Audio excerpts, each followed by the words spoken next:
Hi there, how you all doing tonight? Just setting off the bed, hence why I've got like kind of these on. But anyway, I've just managed to finally watch I, Daniel Blake. Actually, I've been putting it off for a while. Now, the one thing that did annoy me was that I heard a Conservative MP mention that this is not a documentary. When he was saying like people should watch this film. Now, I'll tell you a bit about my story. And then you can get a bit of context as to why I would disagree. Okay. About just over a year ago, I was declared fit for work. Despite me having severe mental conditions, I had basically suffered some breakdowns that prevented me from working and getting a full-time job. I had just recently had severe pancreatitis, which led to major surgery at the time.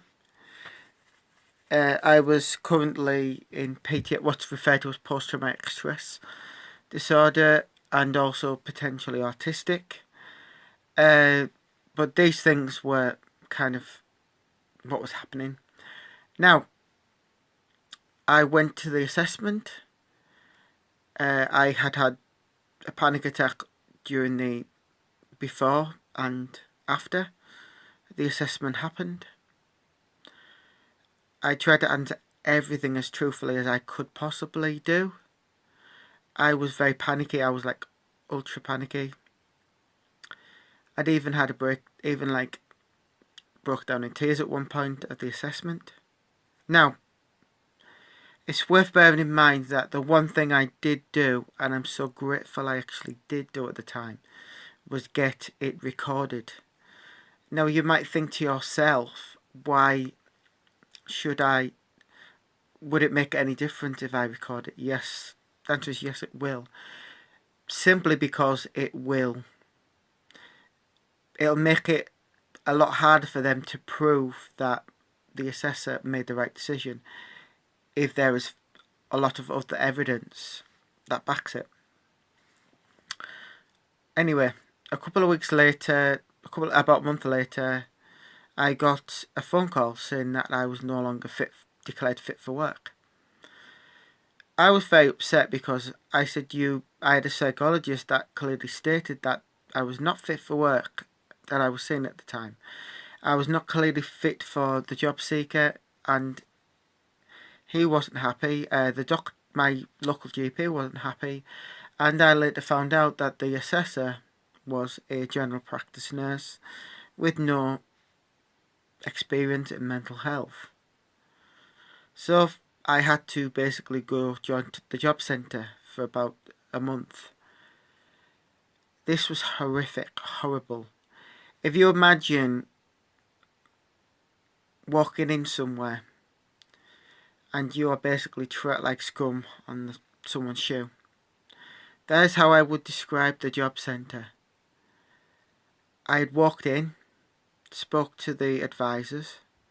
Luckily though, I had a very sympathetic job centre staff member who told me to appeal. She said it's obvious that you shouldn't be here, and I can see that.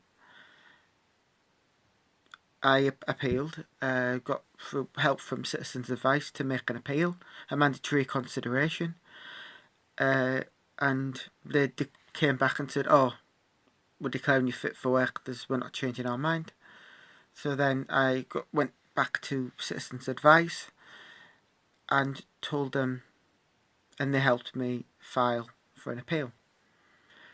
Now, before then, what happened was I went to the job centre a few times, and the woman behind the desk was more, even though I'd explained, look, I am doing a mandatory consideration, I'm just waiting for that to clear, and then I'll be gone. But she was more concerned about putting me on a course, about how universal credit works. She wasn't really interested in kind of just letting me just do what I needed to do and go. She was more interested in the fact that she had to fulfill her role. And months passed. Eventually, I got the court case appeal through. So that was mean that for about a year, I was able to just hand in a sick note. I lost about £29 a week, but I was able to hand in my sick note, which meant at least I didn't have to worry about being sanctioned or signing on. While this was happening, I kind of was not given much. It was only when I didn't realise that I had to submit evidence before the tribunal date.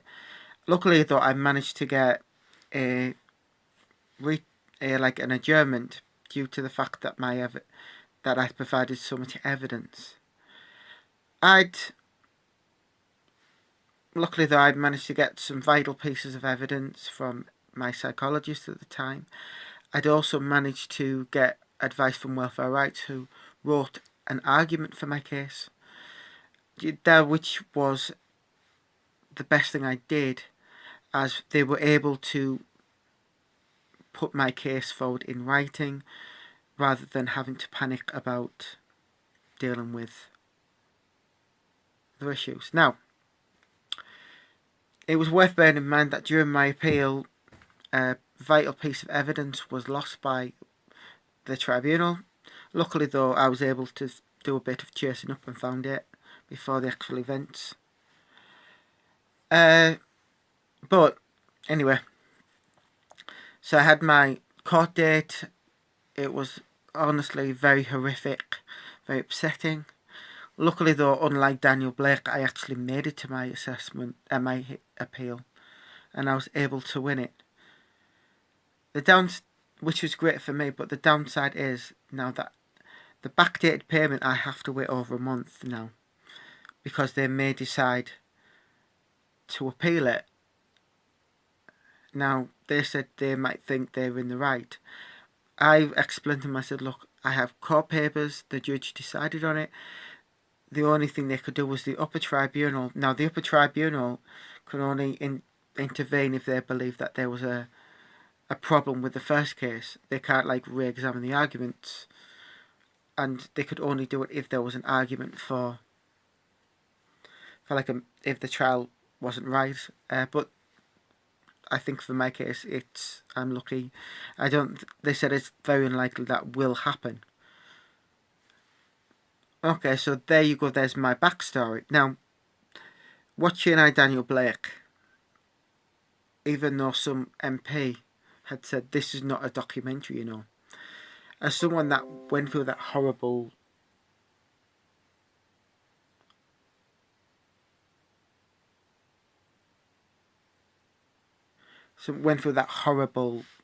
situation, but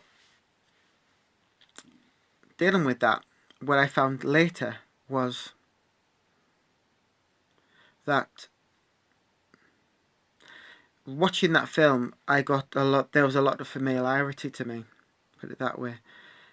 Even though I was lucky that my health condition didn't cause me to die at the end of the film like he did. So I'll put a spoiler in there in the title, so you know that you'll know that there'll be a spoiler. So hopefully that'll. Now, for me, there was a lot of stuff that was very common. Number one, the Vivaldi's Four Seasons. Anyone on job seekers or any type of benefit hates that song for one simple reason. You will be put on that. That's the music that gets put on hold for you. It's the most... Normally classical music is great, but when you are very anxious because payment has not been made, or you just want an answer about something, having to listen to Vivaldi's Four Seasons constantly is becomes a very grating on you, and you kind of associate it with villain and nastiness. Now, one of the things that did happen is they sent him on a CV course. I've been sent. Job Centre will send you on ridiculous amounts of courses that are kind of irrelevant. If you've trained in a particular skill, I actually found out as well from a third party site that a lot of these CVs that they tell you to write are not worth the paper they're written on, because they're all pretty much the same bog standard CVs that they get. They're very formulaic. They say the exact same thing. So the only way you could really change it is if you got a professional CV writer to do it for you. And for people on job seekers, they don't have that to do that, so they're reliant on that system. Now, another thing that was very true, I'm just thankful I had my family to help me financially at that time of the appeal process. It's very difficult as well to suddenly go from having, say, £60 extra to have £60 a fortnight lost from your money. It's very, very hard to deal with that. It means like you have to cut back. You are stripped to the bone. You are having to basically live off what you have. I found it very difficult to have a budget. I was constantly having to borrow money off people, just so I could do what I normally did. At that point, I wasn't allowed I couldn't afford a social life. I'm not talking about getting drunk all night. I am actually talking about like meeting friends without a lot of people helping me financially at that point. It's a very difficult situation to have suddenly find yourself in that. And luckily though, I did manage to get help at the time. But I would have liked, there was no DUP member there. However, I would have liked to have asked the question, what job do you think I should do? Just because if I, I want to work, and if I could work, I'd work. I wouldn't be worrying about I wouldn't have to worry about whether I was going to get sanctioned. I wouldn't have to worry that, if I wanted to go on, say, a quiz show, that I wouldn't be sanctioned either. It's stuff like that you think about. And it's really that kind of thing. And this is what Daniel Blake tells about, this bleakness of people who are suffering, having to sell things because they can't afford anything other to live off. And while this is happening, things were being masked. Brexit was being used as a cover story to hide all the injustices. People were now worried about being homeless. And to be honest, the situation is still as bad as it ever was. In fact, it's even worse because of this new benefit system that's just come out. It means that people will not get paid for possibly 5 weeks or even more if there's been an error in the system.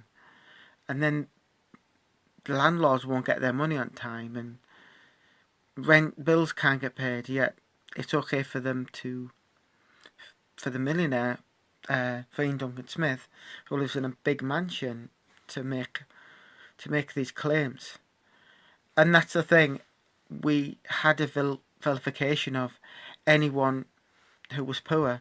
We had a vilification of disabled. We had a vilification of anyone of a low standing that wasn't the Tory elite. And, we weren't shakers. A lot of people were the strivers until something happened, until they had a major accident or a major illness. And people who are unemployed, sometimes it's not their fault. They are unemployed. It could be a lot of the times due to a redundancy. Could be they just fell into the wrong crowd when they were younger and kind of can't get out of that system. They may be having a physical health problem or a mental health problem. There are many reasons why people don't and aren't working.